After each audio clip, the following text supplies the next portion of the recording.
figure out things like for feeding the fire. Nobody notices this, but I was very careful about which way was my character facing in the frame. Was he facing frame, is that left? I think that's, yeah.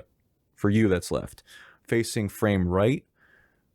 Because I watched a video on YouTube a while back about a film that did this, or utilized this, or films that do.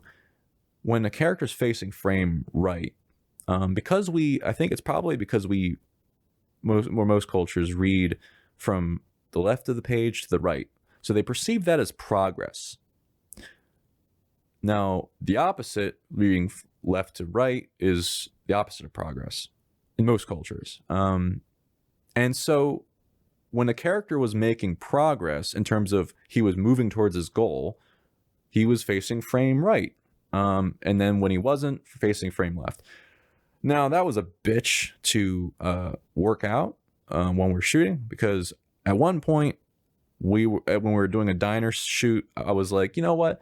Let's do something really complicated here, where we start on the inside of the diner and work our way out. Now, originally we were going to shoot it from the outside in and just shoot it all from there and have 3 angles from one for the wide shot, the master, and then coverage for each person. And then somebody mentioned, it seems pretty distant out there. It seems pretty cold when you have the camera outside like you want the camera to be there with the people, and right in their faces, right? And for the scene, and I'm like, yeah, you're right. And so I thought, here's a way we could make it work. I want it to end up outside because, I want him to be facing frame left by the end of the scene, because he's in the diner scene. Spoiler, he steps, or he kind of isn't thinking about himself, and he's like he starts trying to talk her out of leaving, and he basically the idea was we were going to start the scene where he's facing frame right. He just succeeded. He just kissed the girl of his dreams. And then the next scene, they're in the diner and she's talking, he's asking her about it. And then he's like, oh, I forget what he said.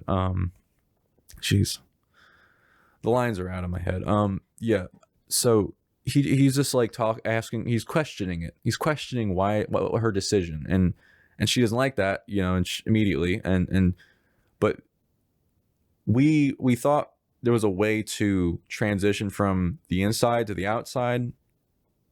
We were going to start on a master shot and then cut to close-ups, and then have the coverage of each of us, so the camera would transition to the other side of the actor. If you ever watch The Dark Knight, the scene where Batman and Heath Ledger are in the interrogation room, and he's sitting at the table with the Joker, the Batman is. Notice how the camera switches sides. And the video I saw mentioned how the Joker was questioning whether he was,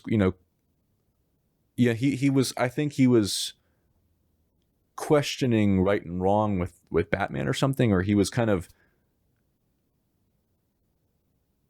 creating confusion in terms of what was progress and what wasn't, because he was talking about, if you're like a leper, they'll cast you out, all this stuff, and where he was just questioning his morality, and what Nolan did. I don't know if he meant this, because a lot of these YouTube videos, video essays on films, a lot of times I feel like they might dig way deeper than really was intended by the filmmaker. I don't know, but if it was intended, it's pretty genius. Like the camera's going from one side of the Joker to the other, and meaning Christian Bale, Batman, was looking frame right or frame left, meaning progress, not progress, progress, not progress. And so it created a questioning effect, maybe probably just subconsciously. Most people were not aware of it, I think. I wasn't. But that was what we were going for. But this is an example of one of the many things I try to put into films. I'm just going to wrap that up. Just put a bow on that right there. But yeah, we tried to, real quick, we tried to do that scene where we transitioned. We had the cameras move from one side to the other, and we 86'd that, but we stuck with the whole thing of shooting on the inside versus outside, and then but the coverage was shot on one side, so the 180-degree rule meant we had to stick with all the coverage on the inside, and that meant for that scene he was facing the wrong direction for the entire film we managed to get it right except for that scene, and I was like, we're gonna have to reshoot this. I mean, nobody ever noticed. Nobody probably would have ever noticed. I would have noticed to the end of time. So we reshot it. We had to reshoot at a different restaurant, I think, because we were. I think back then I pressed. I was so. Sorry about that sound. I was so impatient. Which is another thing I want to work on for my next film. Is, I don't like to be impatient anymore, especially after Rusty Spade, which I made a film. I wrote it and then produced it in a month or so, and I just kind of, I created a really strict deadline for myself and hit it hard, and it cost me hair in my beard, the color of the hair in my beard at this one spot, which I mentioned to everybody.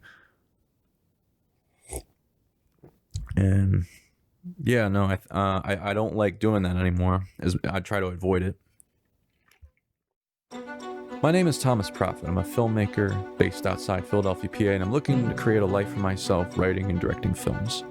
On this podcast, I give my take on things, as well as interview friends, filmmakers, and interesting folks about just about anything. You can find the full podcast catalog at proffitableproductions.com/podcast. Profitable is spelled like my name with 2 F's, 2 T's.